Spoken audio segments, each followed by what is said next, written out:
მოგესალმებით წამყვანებო, მივესალმები შუადღის მაყურებელს. ტრადიციულად როგორც ყოველ პარასკევს, დღესაც ვიმყოფებით გუდვილის ვაკის ფილიალში და მოვამზადებთ ძალიან მარტივად სუშის, ესე ვთქვათ, სუშის ხვეულებს მოვამზადებთ, რომლისთვისაც დაგვჭირდება, რა თქმა უნდა, სუშის ბრინჯი, ნორის ფირფიტები, ასევე ბრინჯის ფირფიტებიც დაგვჭირდება. ამ ყველაფერს შევკრებთ და გადავინაცვლებთ სამზარეულოში, სადაც მელოდება სტუმარი.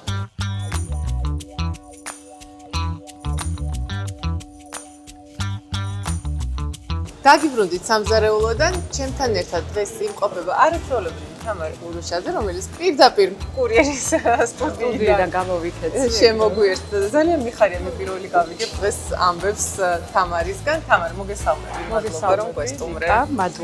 მადლობა ამ შესაძლებლობისთვის. ჩემ დებიუტია დღეს სამზარეულოში. როგორც ვიცი, დღეს შენს აზიური სამზარეულოდან შემოგთავაზებ მარტივ კერძს და მეც დაახლოებით იგივეს მოვამზადებ, უბრალოდ მე ორაგულს გამოვიყენებ და თამარ შენთან ხედავ თინუსს. კი ბატონო. თინუსი, როგორც ვიცი, არის შეკვმაზული სრირაჩას соусით, მაიონეზით, ცოტა მარილი, ცოტა პილპილი და აძენძილი თინუსი. თინუსს კი ვიყენებ გერმანული ბრენდის, GG ბრენდის, რომელიც არის წარმოდგენილი გუდვილში და სხვა თინუსებისგან გამოირჩევა იმით, რომ უფრო დიდი რაოდენობის, ესე ვთქვათ, ხორცი არის მასში მოთავსებული და არის ძალიან გემრიელი. შეგვიძლია თან დავიწყო და თან მაინტერესებს თამარ მართლა როგორი ურთიერთობა გაქვს სამზარეულოსთან. ეხლა რო გითხრა გულწრფელად რომ კარგი ურთიერთობა მაქვს თქო მოგატყუებ, მაგრამ აი ხა აზიური კერძები ძალიან მიყვარს სუში და რაც თავარია მიყვარს სუშის ფილოსოფია. გემო მიყვარს, მაგრამ კერძების მომზადება დიდად არა. თუ შეიძლება უბრალოდ კიტრი რო გამითალო ძალიან კარგი იქნება. ქართული სამზარეულოდან რომელი არის შენი საყვარელი კერძები? ნუ ქართული სამზარეულოს არ დაფასება, ეხლა ცოტა რთული თემაა, ალბათ ყველა კერძს თავისი ადგილი აქვს და ყველა კერძს თავისი განწყობა ჭირდება.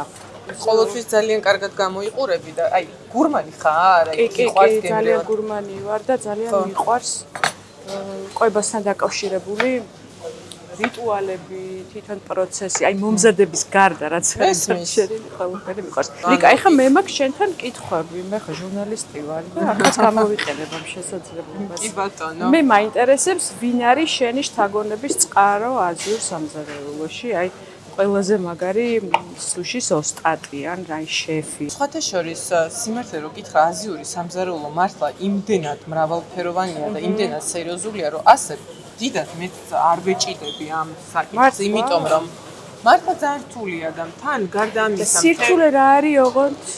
სირთულე არის სიმარტივეში. სუში არის რეალურად ორი პროდუქტი, თევზი, ბრინჯი, ხო? მაგრამ აი ამისი შეთავაზება, სწორი ბალანსი არის ყველაზე მთავარი.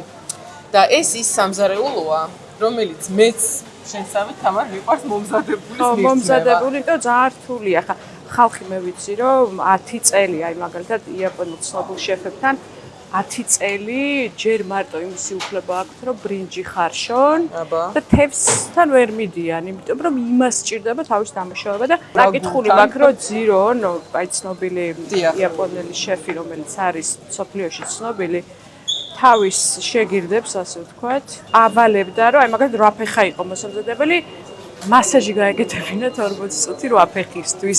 იმდენად აი პასუხისმგებლობით უდგებიან ამ საქმეს, ხო, ძალიან რთულია. კი ამბობ, რომ გურმანი ხარ, მაგრამ სულ ხარ ძალიან კარგ ფორმაში. როგორ ინარჩუნებ ამ ფორმას? რა გეხმარება რა ხრიკებს მიმართა? ეხლა ბოლომდე დაგეთანხმო მე შენ მაგაში, იმიტომ რომ პერიოდები მაქვს ხოლმე რომ ვიმატებ, როგორც ყველა ადამიანს. პერიოდები მაქვს ხოლმე რომ ვიკლებ, მაგრამ მაინც ანუ ბალანსი. ჩემ წესი მაქვს რომ ვაბალანსებ ცილა და ბოსტნეულით. ძალიან მიყვარს ტკბილი და ტკბილზე უარისხმა ძალიან მიჭირს ხოლმე. შენი განტვირთვის ადგილი, აი, სად არის ის დრო, სადაც აი შენთვის სამზარეულო უნდა გითხრა წესით.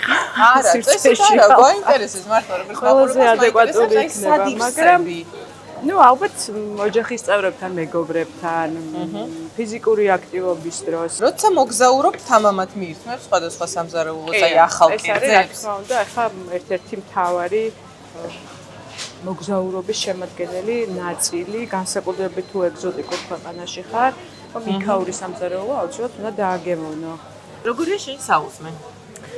იცი რა, ამ ბოლო დროს არ ვსაუზმობ საერთოდ, მარტო ყავას, მთელი ცხოვრება ვსაუზმობდი, საუზმებაში ჩემი დილა არ იწყებოდა, მაგრამ ხო, ეხლა უბრალოდ რაღაცა ისე მიბეჭვია, რა თითქოს ვეღარ ვასწრებ.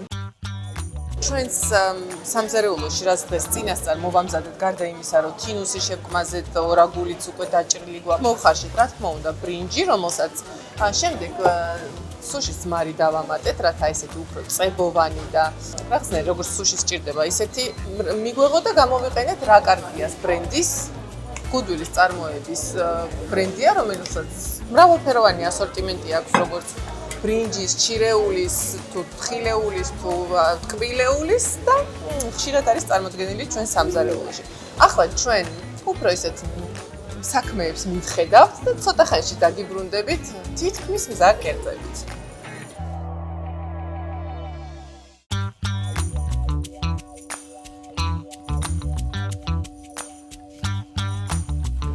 დაგიბრუნდით ეთერში უკვე მზარ კერძებით. თამარმა დღეს ძალიან გემრიელი და საინტერესო აზიური ყვავილები ხარ. კი, ძალიან, იმიტომ რომ არის სასარგებლო, დიეტურია, მარტივია. კი, და ძალიან მარტივის რა მოგახსენე რიკა? არა, მარტივია, იმიტომ რომ ხა მართლა სუშის მომზადება საკმაოდ ისე მთელი ამბავია და ხა მას უცებ ცალ-ცალკე აიღებ ინგრედიენტებს, გადაახვევ და მიირთმევ და მადლობა შენ ამისთვის.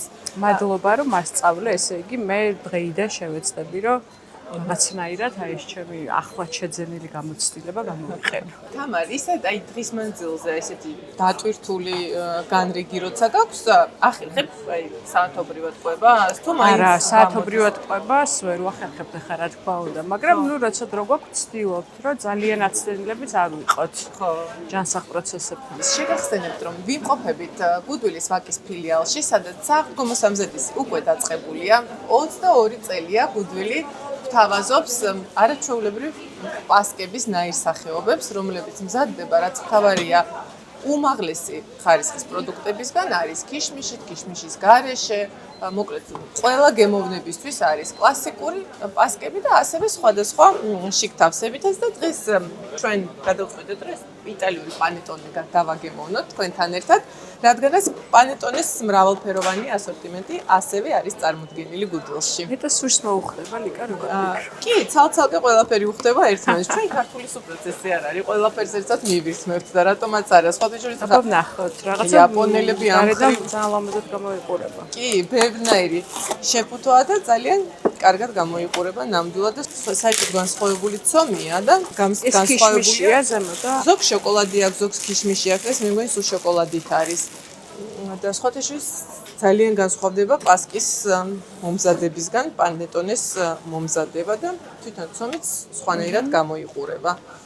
ნახოთ აბა, არომატი უკვე იგრძნობა, სურნელი იგრძნობა უკვე. მოვიდა საკმაოდ მოაღწია კი. რბილია. ამას ნახე შიგნით შოკოლადი ქონია და სავსე არის მოკლედ შიგნიდან შოკოლადით. ძალიან არომატულად გამოიყურება. ეს კი ბროწეულის ფანტა. ისადილე დაუვიწყარ გემოსთან ერთად. თამარ, გაგპატიჟებ ფანტაზე. გაფსინჯებ კი. დიდი მადლობა მინდა გადაგიხადო რომ მიყავით დღეს ჩვენ სტუმარი. მოკითხვები ჩვენგან სტუდიაში და დიდი მადლობა მაყურებელს რომ მიყავით ჩვენთან ერთად. დაგველოდეთ შემდეგ პარასკევსაც დაგიბრუნდებით მარტივი და გემრიელი რეცეპტებით.